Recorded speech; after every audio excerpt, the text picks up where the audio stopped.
afternoon, and welcome to our webinar on changing your relationship with money, breaking through limiting beliefs with our very special guest, Miss Evelyn Knight, the CEO of Childcare Business Professionals, and our beloved host, founder and CEO of Inspire Care 360, Tony D'Agostino.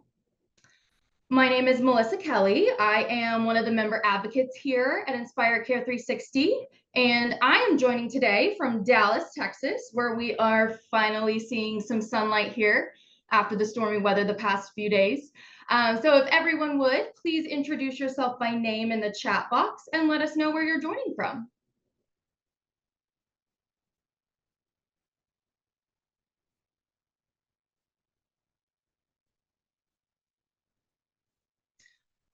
While you guys are doing that, again, my name is Melissa Kelly. I am one of the membership advocates here at Inspire Care 360. And what I do is work with our valued members on making sure they are utilizing our suite of solutions to the maximum capacity and making the most out of our membership with us. So welcome Marissa from Nevada, Paul from Katy, Texas. Hope it's not too stormy there for you today. We've got Tracy from Oklahoma, Danielle from Florida, Miss Sarah from North Carolina, Janice is from California. Yes, welcome everyone. Thank you for joining us.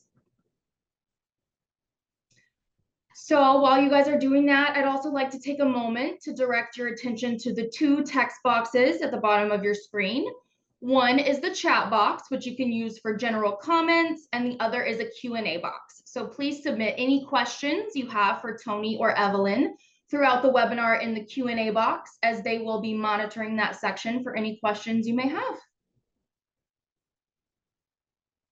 All right, our agenda today consists of a few housekeeping items. We will take a look at Inspire University, which is Inspire Care 360's very own learning management system that allows our members access to not only professional development courses, but also a platform to distribute your company content to your staff and families. We will take a look at our group purchasing organization, which provides substantial discounts to our members on food, school supplies, playground equipment, and pretty much anything you spend your money on as a childcare business owner. Then we'll introduce our very special guest, Miss Evelyn Knight, and then dive into our discussion about changing your perspective on limiting financial beliefs. And finally, we'll get a sneak peek of our new ebook release on the struggles with high turnover, and then take some time to learn a bit more about Inspire Care 360.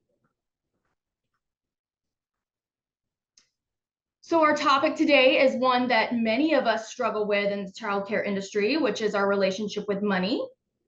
If you'd like to share, please let us know in the chat either some of your biggest financial hurdles that you deal with within your childcare business, or if you feel like jumping right into our topic for today, you could even share some of the beliefs that you have about finances. These could be inherently learned, like say from a young age you were trained to believe that money is the root of all evil, or maybe you experienced financial hardships within your business that could have influenced the way that you go about your spending today.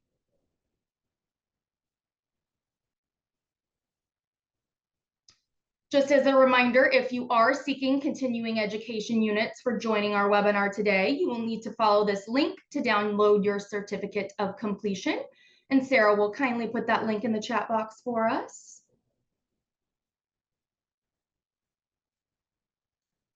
And now at this time, it is my pleasure to introduce you to IC360's founder and CEO, Tony D'Agostino. Tony owns and operates 4 early childhood schools in upstate New York and founded IC360 based on the problems he personally experienced as a childcare business owner. So welcome, Tony. Hey, Melissa, thank you so much. Great job, by the way. Appreciate her ability to welcome everybody and welcome everybody today. Across the country, we've got a bunch of storms going on, and I know that I am in Western New York today, and we just heard some claps of thunder. So hopefully that won't interrupt us today at all. But I do also know that Hurricane Beryl is barreling up the Midwest today. to a number of you. And so hopefully everybody's good and secure and has no issues with the rain coming down. The other little thing that we learned today is that Zoom did an update just this morning. So we had a sort of a major update with Zoom. So hopefully that doesn't affect us at all. But we're going to jump right on in because we want to get you to Evelyn. And we are really excited about having her on board. She is a wonderful person. I've heard her speak on several occasions, and she's been just magnificent and really owns this space to a very strong degree, having owned and operated her own school similar to myself. But I love to have her perspective, and I'm looking forward to that today. One of the things that we're going to go through today is just a little bit more of just telling you in our housekeeping slides. And one of them is about Inspire University. When you think about what Inspire Care 360 does, you're like, oh, there's a whole bunch of things. But one of the key components is our platform. And our platform is really a content distribution that also supports learning, but it's your content as well as the content professional development we offer. So how does this look? This starts with the ability for us to create as well as distribute your own staff and family handbooks from a personalized e-orientation. We have over 35 hours of operational procedures, also meeting all continuing education units. We have a 121-hour gold standard CDA, actually for our members at $199 and renewals at $99 that are all part of our platform.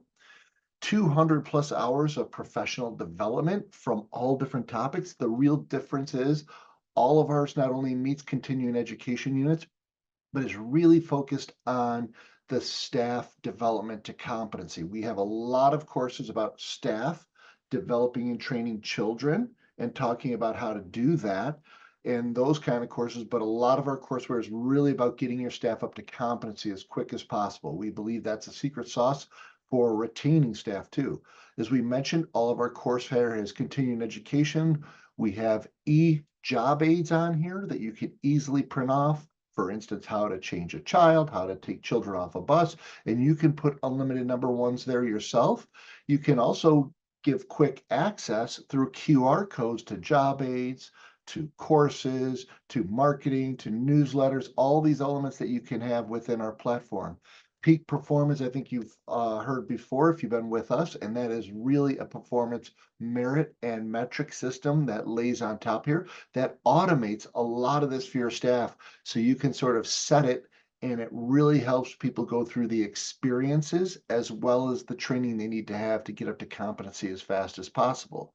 Your content, any of the courseware that you want to develop, which we'll talk about in a second, as well as videos for staff meetings or PowerPoint presentations or PDFs, audio files, all of that can live on our platform and be distributed to your staff, to your family, as well as your community. You have the ability to build out your own e-courses with our tools that are all part of this. And there is also a survey engine. So as you can see, IC360's Inspire University is very robust. We believe it is by far and away a world-class environment that is available to our members and easily accessible, easy to use, very simple to implement and leverage for your staff. Let's also talk about our group purchasing program.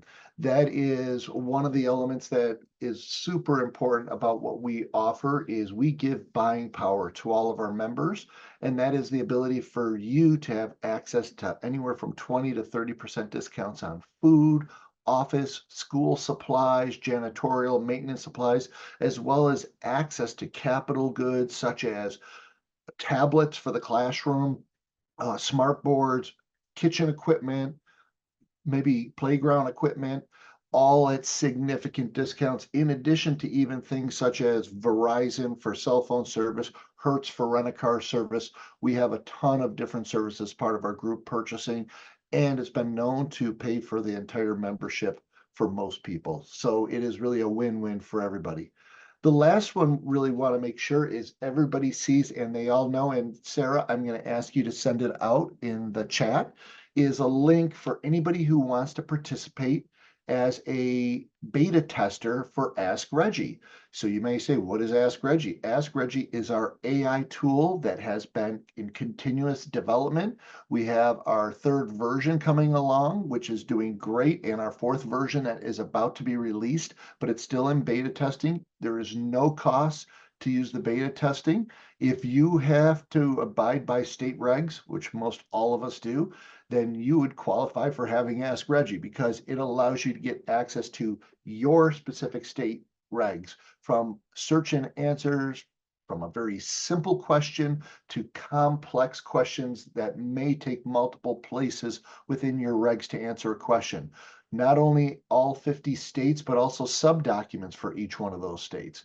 You can make unlimited inquiries that are not only getting answers, but you can ask it to write a letter for you about parents for your infant room, about some of the regulations that might be associated with it. You can quickly create training for staff meetings or other type of events. You can create job aids all on command, very simple, all part of Ask Reggie. It supports all 50 states. There you would have your state that you come in as your default state, so you don't have to select it every time. And also it manages for CACFP for our child adult food care program nationally on the federal side. And finally, every time it gives you a AI answer, which is sort of a combination answer, different than Google. Remember, Google, you're searching and getting a whole bunch of things based on word matching. This is actually using the power and the engine of AI to really answer the question that you're seeking in a most concise way or to the way you would like to have it answered. So each answer also has a reference page associated with it as or reference pages. So you can click on that and immediately go back to where the answer came from in your regs so you can read further on that. Explore more on that topic, but also leverage it when your licensor might be on premise. So I would ask you that if you are interested in being a beta tester to join us, and all you have to do is when you go to Ask Reggie, it says don't have an account, click sign up, and you're able to sign up right away. But without further ado, let's move forward and let's have Evelyn join us. And so Evelyn is the CEO of Childcare Business Professionals. She is a two-time TEDx speaker. Obviously, she has a tremendous amount of experience in this industry and hosts also the podcast, The Childcare Business Coach. She's a big advocate for early childhood education, and I've seen her at a number of conferences. So, Evelyn, if you would like to come on, and I'll have to see if I have to invite you, but for the most part, if you want to come on your video and your audio, are you there? Yes, I'm here. Can you hear There you me? are. I Yeah. can see you now. I think you have to just talk for you to appear. So there you Oh, come. maybe that's wow. The Zoom updates are going to be fun to deal with, aren't they? Absolutely. Well, welcome today, as if we didn't have a little pre-call or anything. But yes, welcome today. And where do we find you? Are you out in Cali or I'm Reno? in the Reno, Nevada area. Yeah, Yeah. And fantastic. And beautiful here in Reno. didn't you have recently, or don't you have a conference coming up too? I did. So we just had the Child Care Business Summit, which is a summit for high level leaders in Lake Tahoe. And I haven't announced yet. So this is the first time I'll be announcing this, but we are doing an online encore presentation of Summit. So your audience is the first that gets to hear about it. Wonderful. And we'd like to follow up when we do take this. We will produce this, so we'll be able to be repeated. It also becomes a podcast for us under Care for the Child Care Owner. And we will put in detail about that for you. So You. we'd love to have you. And next year, for sure, we want to attend your event. So Absolutely. Yeah. put a place for us there. But I want to hand over to you, before I get started and hand this over officially to you, just tell us a little bit about today. You wanted to talk about money and its relationship to businesses, the owners, and people in general. Why this topic? Why has this topic percolated up top for you? So last year, as I was traveling from conference to conference, speaking to owners around the country, to be honest, I found myself getting somewhat depressed. And I'm looking at the problem that we're facing in private childcare. And as I'm going from conference to conference, I hear everyone talking about the problem and what are we going to do? And is legislation going to happen? But it occurred to me, that we're so problem driven that we're not really looking for solutions.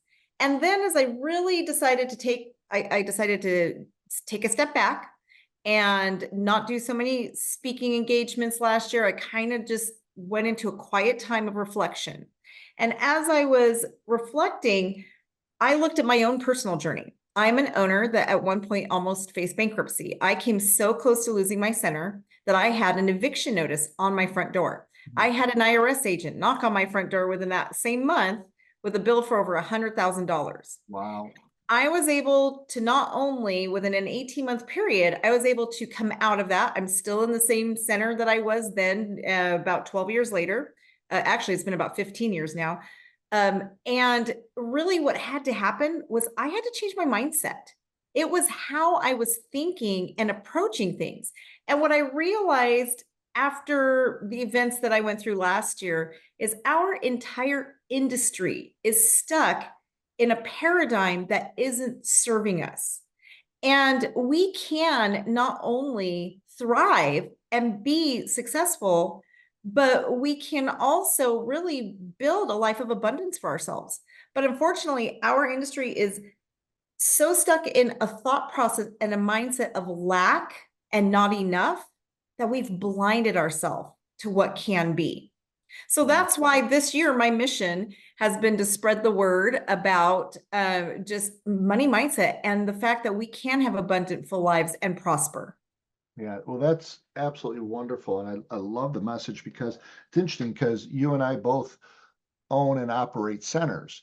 And one of the things that I oftentimes have had conversations with when a licensor walks in, they'll be like, realize, Tony, this is all about the child. This is all about the child. And I'll sit there and I'll literally correct them. I go, no, this is about the staff. This is about families.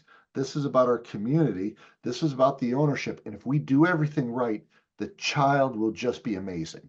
Yes. So oftentimes they're like, do not pay attention to your staff and your quality and all these things. Just focus on the child.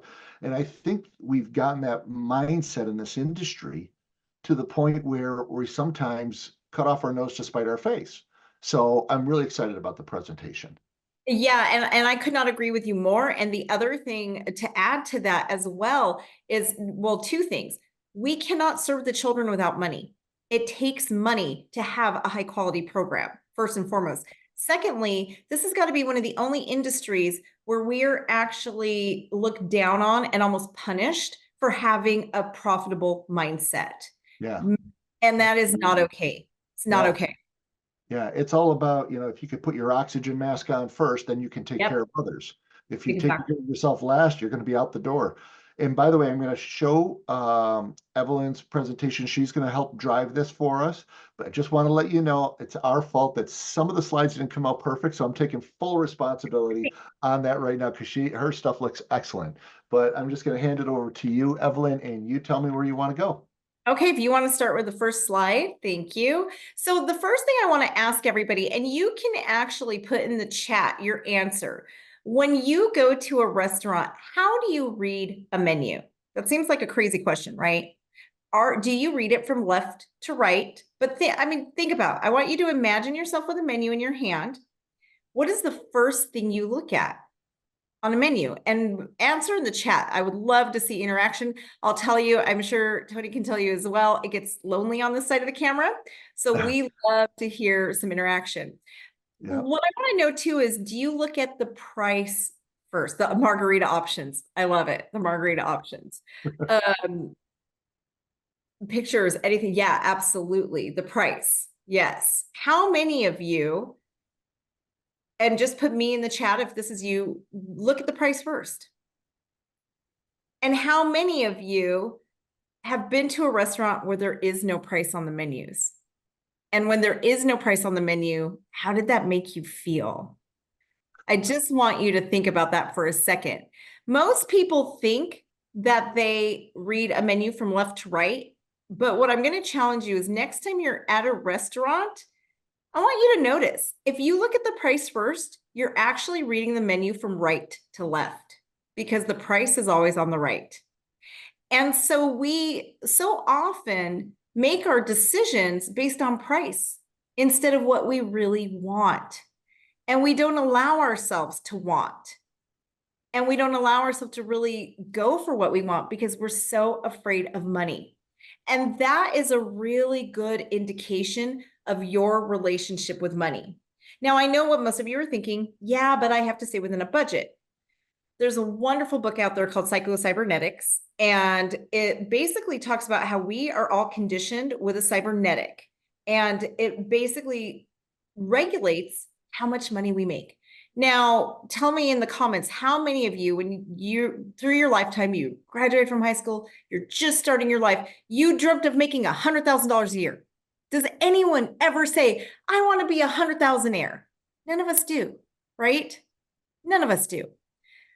But less than 5% of the population ever go beyond that. And that's your cybernetic. And Maxwell Malt, by the way, who is the person who wrote Psycho-Cybernetics, won a Pulitzer Prize for this book.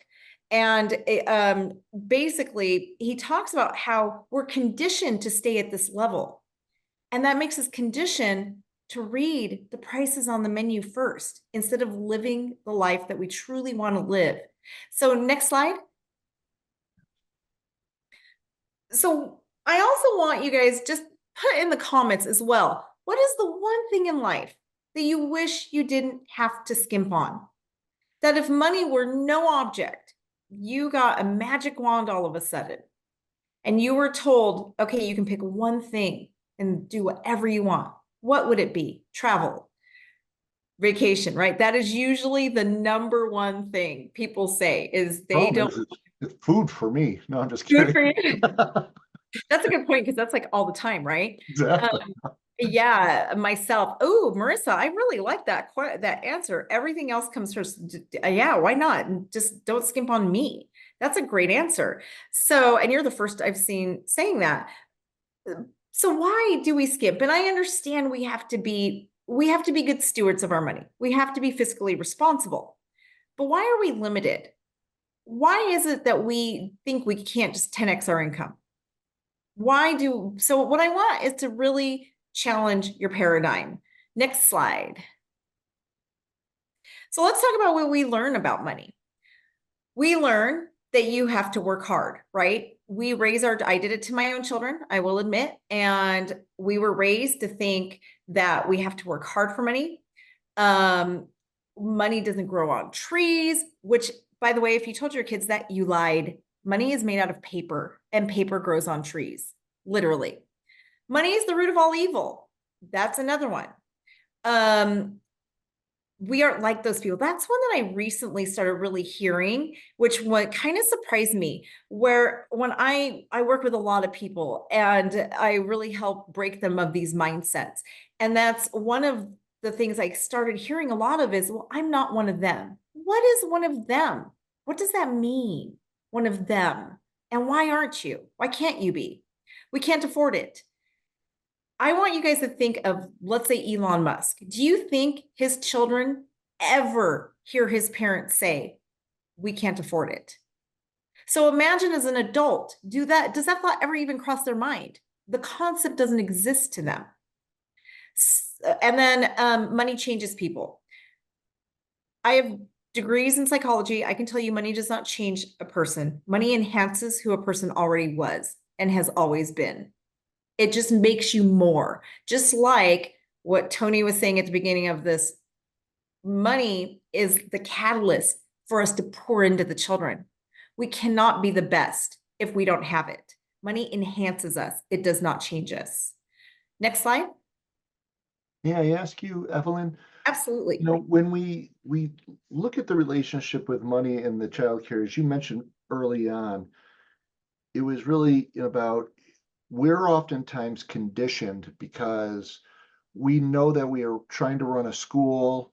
We've got, staff increases in wages all the time. Inflation has been absolutely out of hand.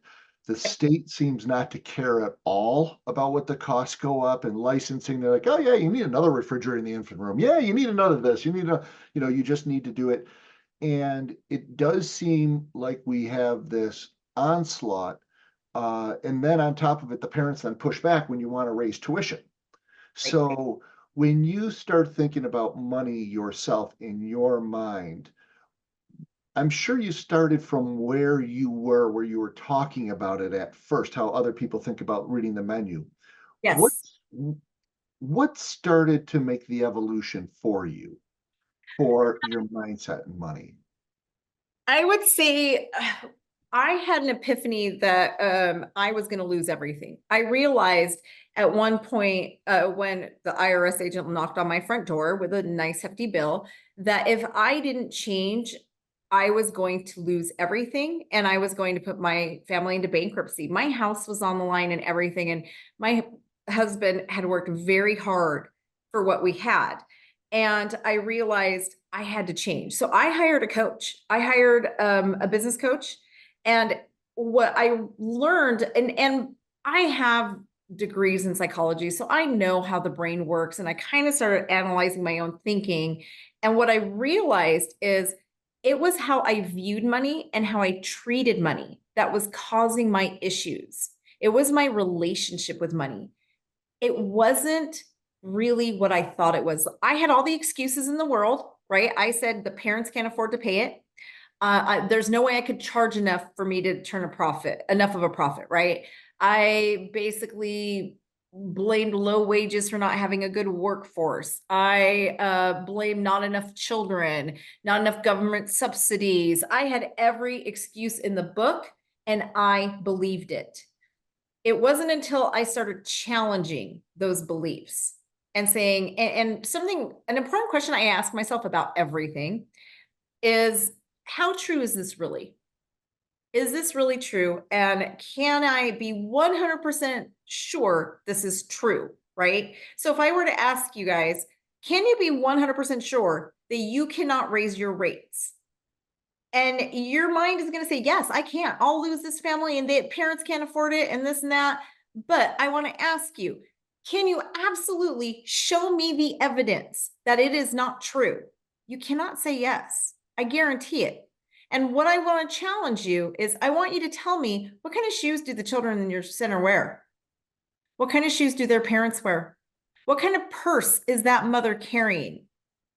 If she can afford a Coach purse, she can afford to pay a little bit more for what is the most important thing in her life, right? Yep.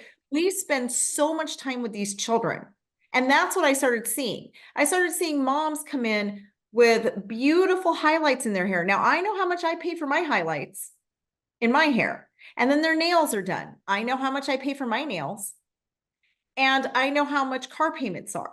I know how much a Coach purse is. And if they have the extra income to spend on all that and still go out to dinner every Friday night, they can afford it. You They know, can. and I think what you say is so super important. You know, when I look at, we do our increases in tuitions, and I think everybody goes through this. I'm sure you've gone through it. I know audience members have. You know, it's sort of one of those things like, okay, what kind of a resistance am I going to have? What kind of pushback?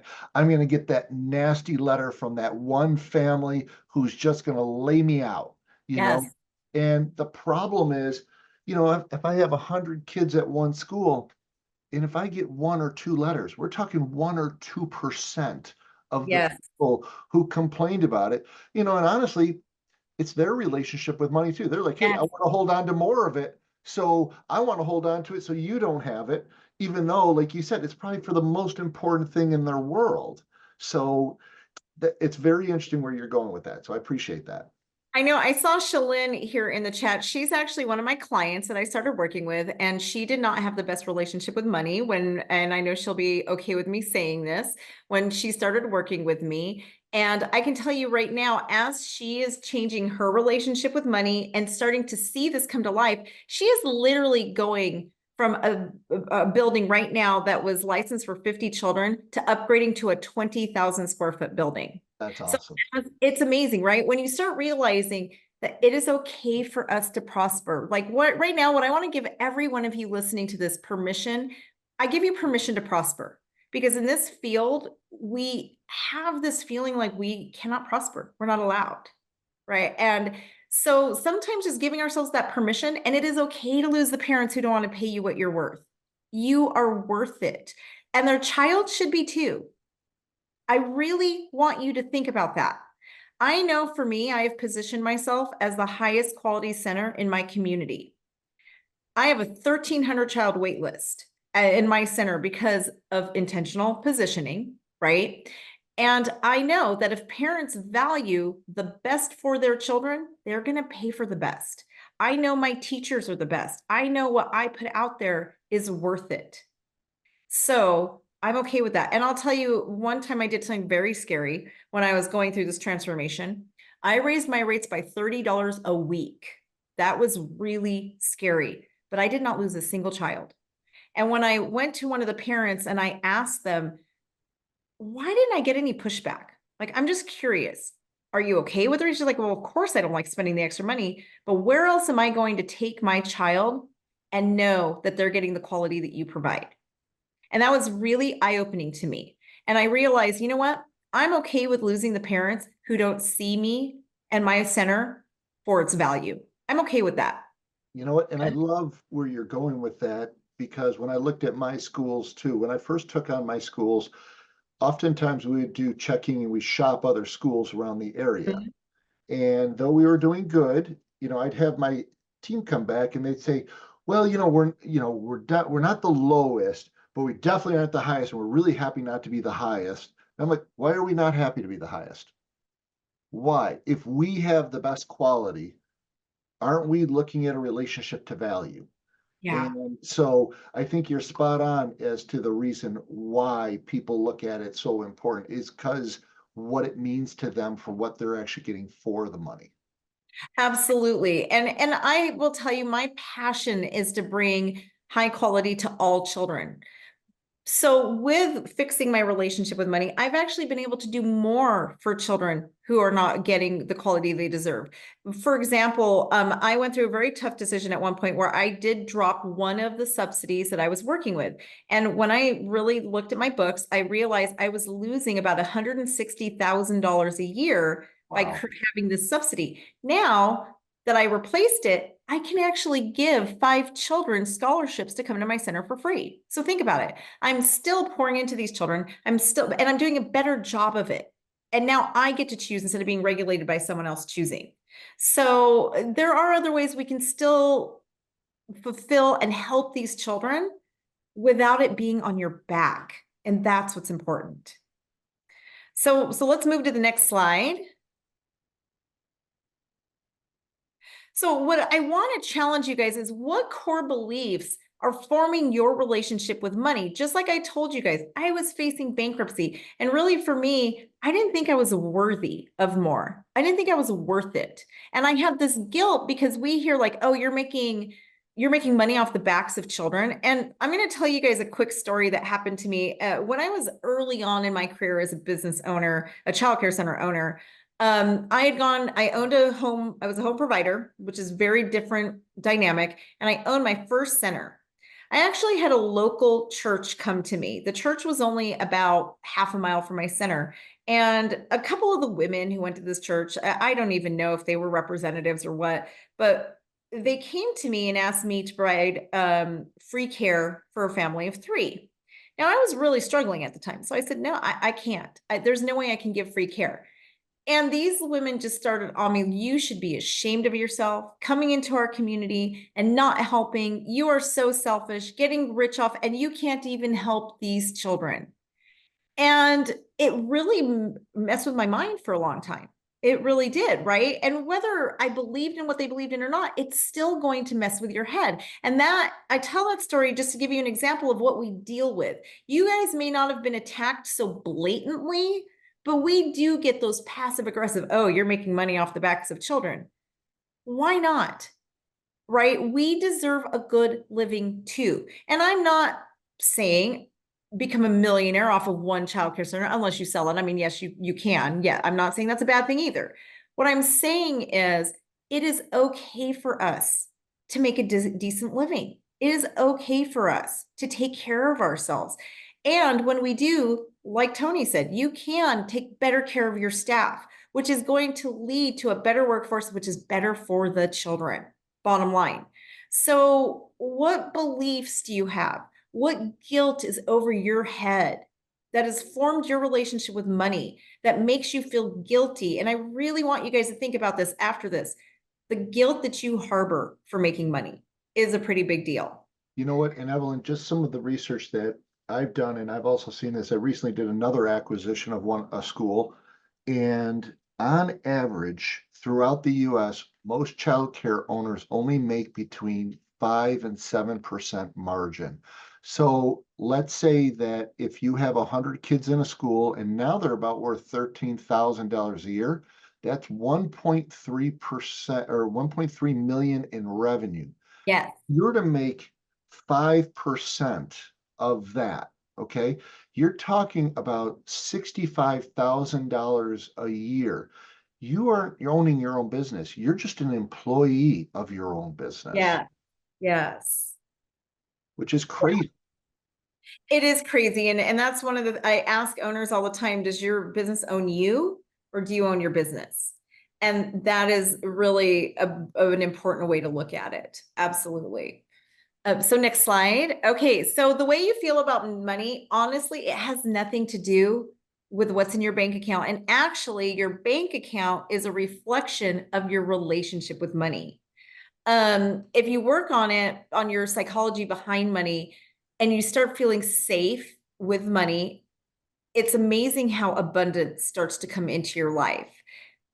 Society in general is geared to make us feel bad about money. It just is, right? If you guys think about how is, again, Elon Musk talked about in the news. If you open your web browser, if your web browser is anything like me, there's something negative about him all the time. Something all the time about these mega wealthy people. But if all of us could trade his bank account, who would say no, right? All of us would. Yet we demonize people who do have money. So when you really resolve, like, how do you see people who are wealthy? We all want to be a millionaire, but then we look down on them.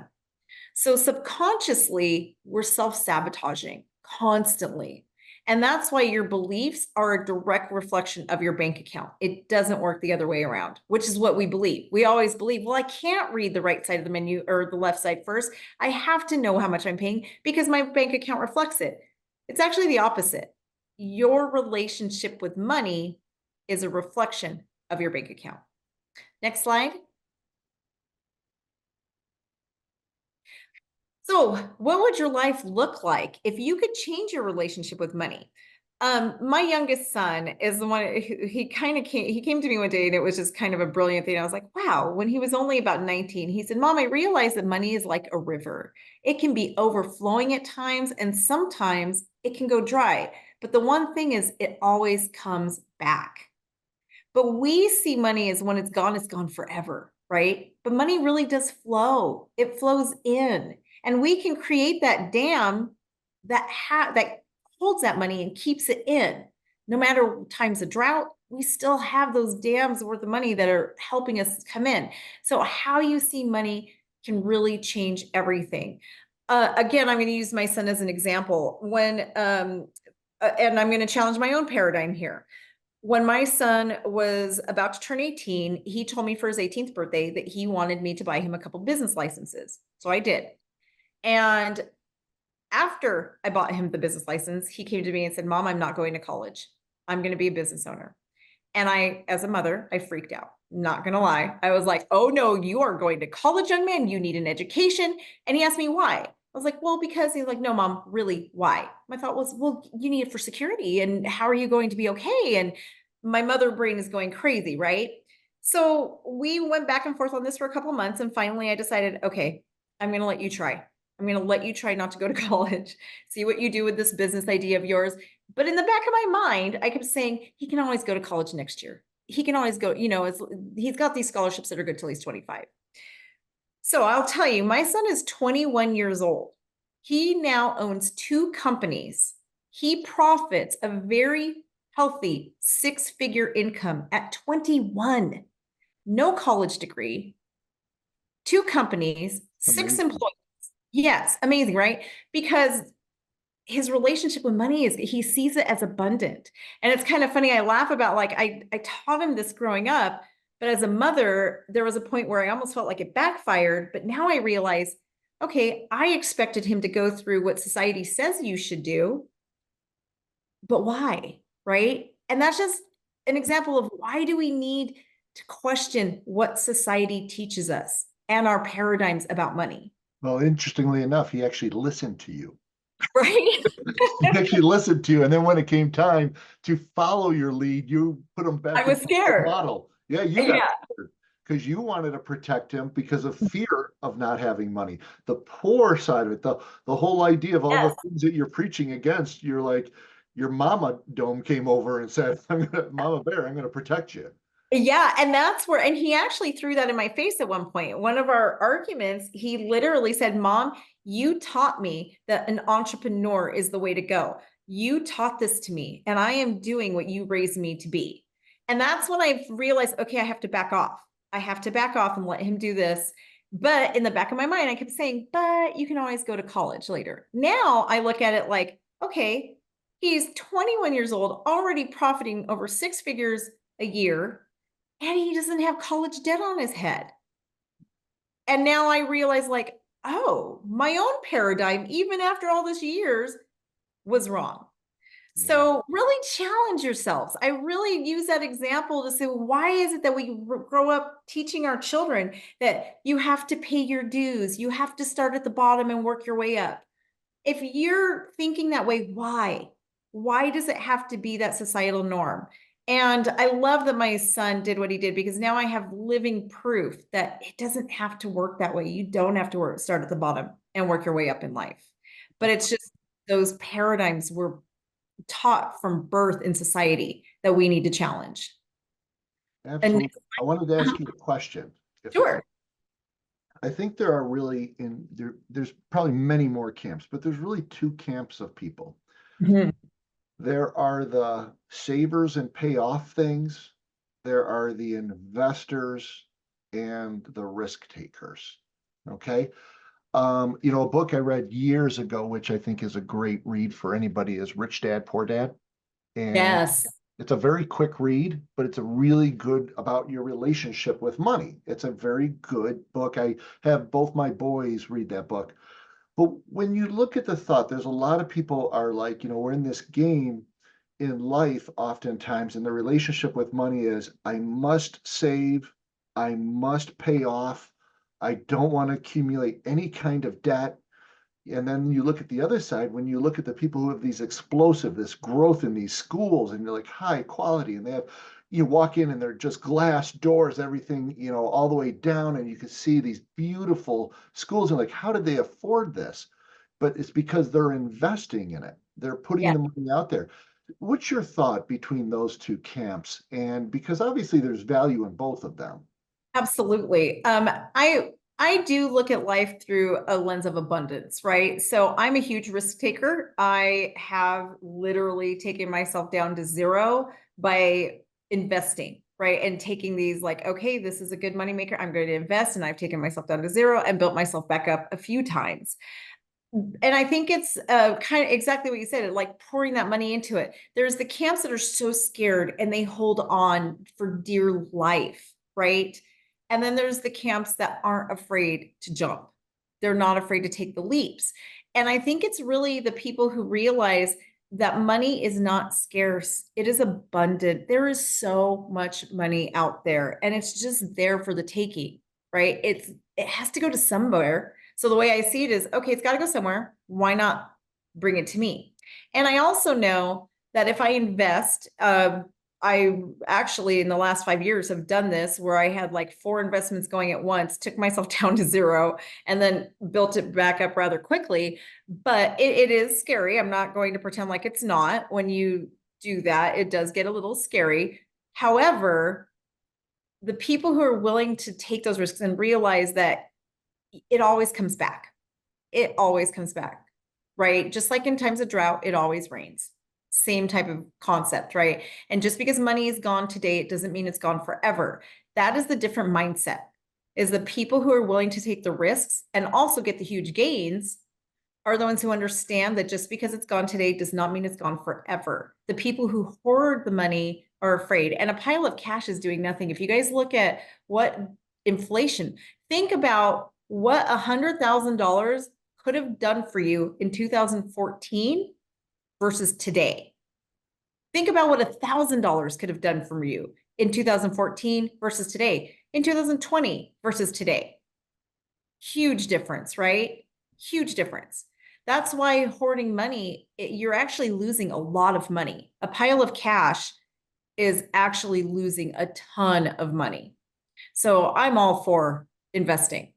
And sometimes the investments don't go right, and that's okay. That's okay too. It's a lesson learned. And to me, knowledge is the most powerful thing you could ever have. And just know there's always another opportunity and it'll always come back. Excellent. Yeah. So next slide. So I want to talk to you guys a little bit about, we all know who that is, right? Harry Potter. And I don't know if you guys know the story of Harry Potter, but oh my goodness, I'm having a brain freeze and blanked on the author of Harry Potter. Rollins? Yes, J.K. Rowling's. So ironically, I actually saw an interview with J.K. Rowling's with Oprah, and she was talking about how she has a scarcity mindset. And the reason I bring this up is just to show you that it doesn't matter how much is in your bank account. She is a billionaire. She's one of the richest women in the world, and she is still scared she's going to lose it all. And she admits that freely, that she really struggles with a scarcity mindset. And it's just for all of you who are scared of money, who are scared it's all going to be going away. And we sometimes look at these mega wealthy people thinking, oh, if I could just have that, I'll feel secure. That's not true. J.K. Rowling's was very, very poverty stricken as a young woman. She was very poor. She wrote the first Harry Potter book on a typewriter. Literally typed it out in a Starbucks with her baby in tow. She was a single mom. And even as a billionaire today with this mega brand, she still is scared of money. She still has that poverty mindset. So just know this is a psychological condition, and a ton of money in your bank does not make it go away.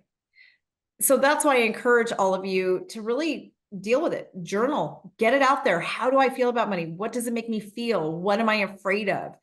Because you could suddenly win the lottery, but most people are going to lose it even if they win it, because they're going to take themselves right back to where they feel they belong, which is back to that psycho-cybernetic. Okay, next slide. So I want you guys to think of your lens. Now, when my son was young, my oldest son was younger, he was having a really, really hard time reading. And we thought we were going to have to get him tutors and all these different things. And one day we went to a frozen yogurt spot, and he was having a really hard time reading the menu.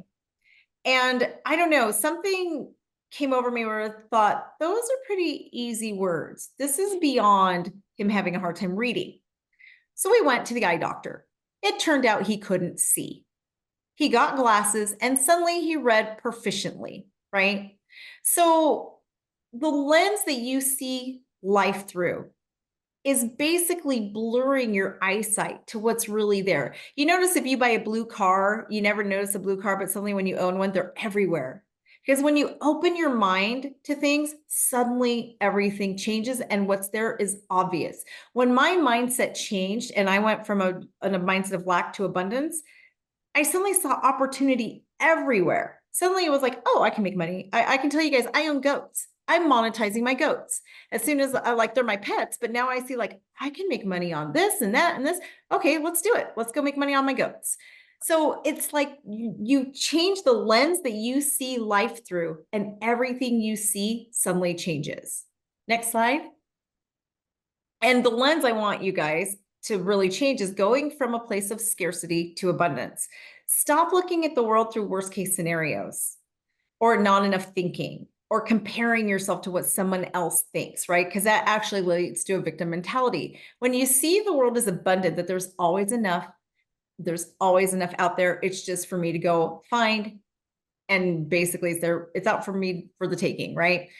You start seeing the world as best case scenario, right? I used to be a doomsdayer where it was like, oh, if I spend this money, I'm going to lose everything. And my mind would literally go to, if I buy this house, I'm going to get my house is going to be foreclosed on, and all of these things would go through my mind. Instead, what if it didn't? Right? So when your mind starts playing those tricks on you, just ask yourself, what if it doesn't? What if the best, and then picture the best case and know that there's always going to be enough. I think we've all gone through those times in our lives where we were broke, right? If you were a college kid, we're broke.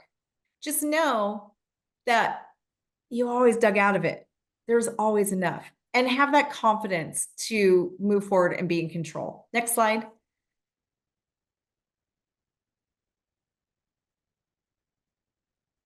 So imagine, I want each of you guys to imagine, if you could see the abundance that there is in life, how would everything around you change? If you suddenly thought to yourself, well, there is more than enough money, love, everything.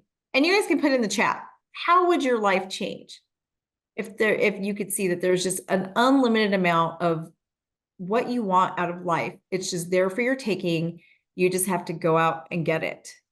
One of the things while we look at the chat pop up on that, you know, it reminds me a little bit, sort of the analogy that we often have been fed is that it's all about getting your slice of the pie. It's not a pie. Okay, it never was. It's more like an ocean where you're Yes. getting a bucket out of the ocean that you can keep on getting buckets. You're not taking from someone else because you served yourself. Yeah. Where they have a feeling that if you took a slice of the pie, you're leaving something less for somebody else. That's not how it works with money. No. And no, you're 100% right. And I think that right there defines the difference, right? Because the people who live in a world of lack, they see it as their slice of a pie. And when the pie is gone, it's all gone. But those who live in a world of abundance, and those of us who do really well in life, we see it as the ocean where, oh, I just need another bucket. Let's go fill it. Right. And I know for those of you who are still on that side of lack, this is really, really hard. And really what I want to do here is just open your mind.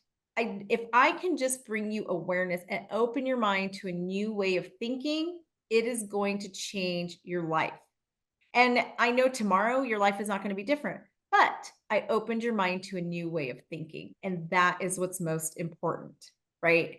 So let's see. Madeline says, I would save and consider my future well-being, for instance, business things. Yeah, it was, yeah, just really start considering you instead of everyone else, right? I think that's a big thing in our society, in our industry, because we're all such givers. So I really want, and you can go to the next slide. I want to challenge your paradigms, and I want to bring awareness to your life.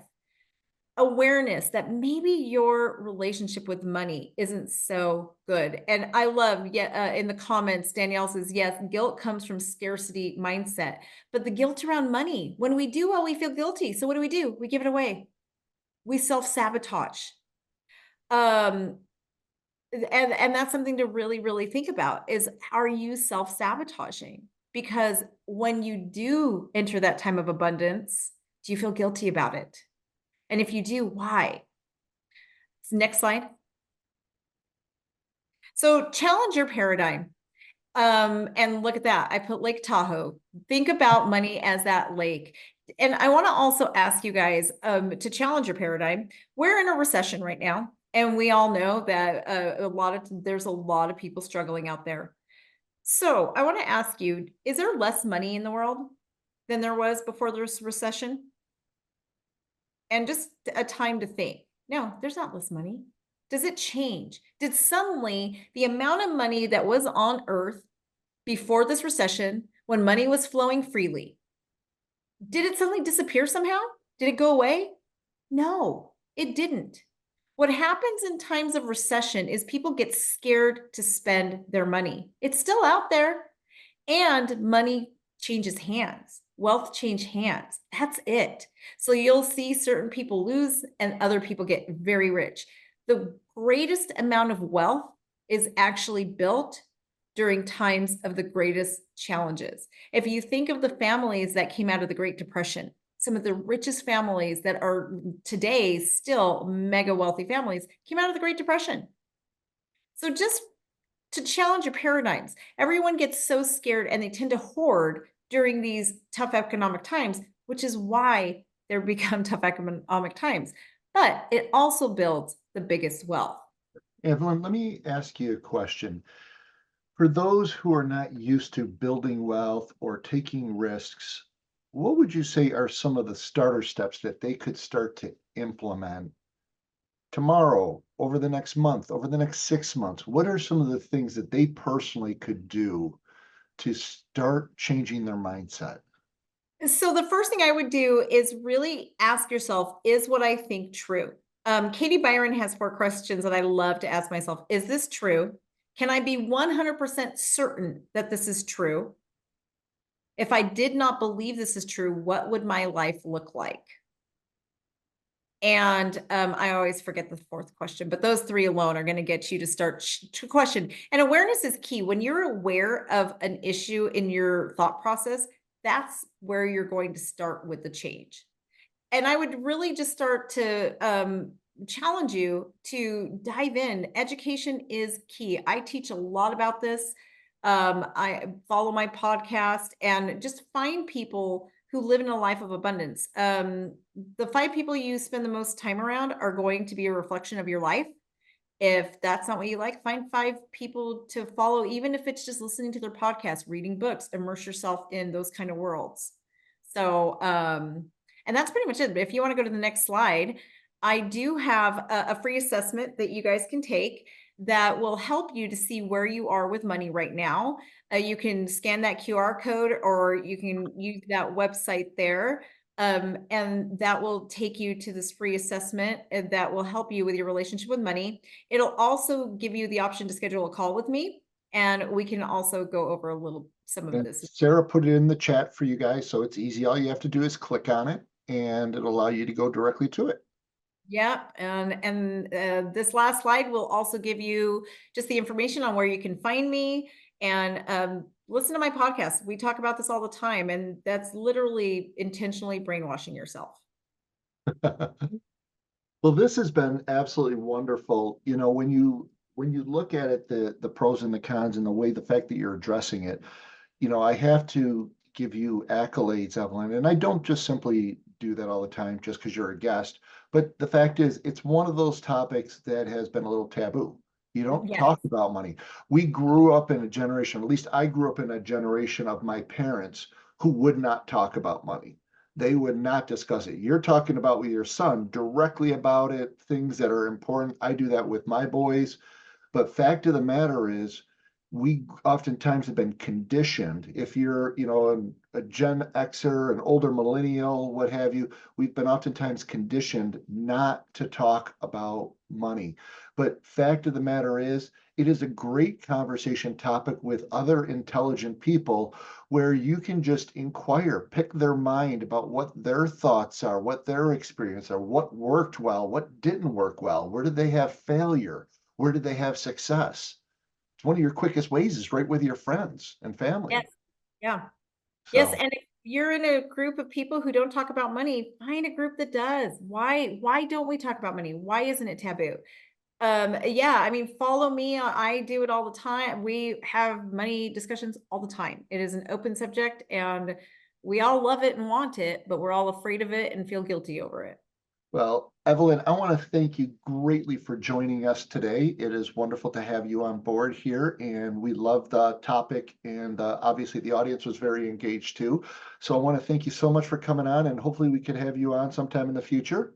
And I hope to also get out there too for you at some point to be out at your event. And Yes, definitely. certainly do that. I know we're going to do just a little bit of end of the day housekeeping here. So you're welcome to stay on or go off video, but I want to thank you greatly, Evelyn, again. Thank you, Tony. All right, wonderful. And just to end up here quickly, you have Sarah who just put in about your certificates. So you now have that in the chat. Also, we do have a new book coming out, and struggling with high turnover rates. This is an issue that we all tend to deal with, even with the highest quality centers. Even if we're doing and paying a lot, we still have turnover rates. And oftentimes it's not just because of money. It's our relationship with staff. This is a free download. Sarah will put it in the chat for you. but this is an opportunity to download some insights and some thoughts about what is it outside of just money that brings on, retains, and keeps your top talent. So this is a free download for you. These are a series of our ebooks right off our website, so do not hesitate to come. We're excited. August 20th, I was just on the phone with her a few minutes before we started, and this is the wonderful Lynn Wagner. Lynn has started her own gig, and she has the Compliance Alliance, and we are going to have a discussion at 1:30, so please block your calendar to have a conversation with her, talking about the elements about compliance being a priority, the trends associated with it, some of the things of when you're a multi-site operator, some different insights and benchmarks according to different research out there, and really learn a little bit more about the area that she's going into. As well as, again, we talked about Ask Reggie up front. Again, don't hesitate to be a beta tester with that, because that is all about your compliance and your relationship with it. So I want to thank you all very much. My name is Tony D'Agostino. I'm the founder and CEO of Inspire Care 360. We are here as your business partner for your back office needs. We're very happy to help you in any way possible. So if there's anything you need from us, you could reach out to anybody on the chat. You could obviously go to our website or check out these other channels. So again, thank you, Evelyn Knight, for her time and effort today, as well as my entire team for putting this together. They've done a wonderful job, and we'll all see you very soon. Take care, everybody, and have a wonderful afternoon. Cheers.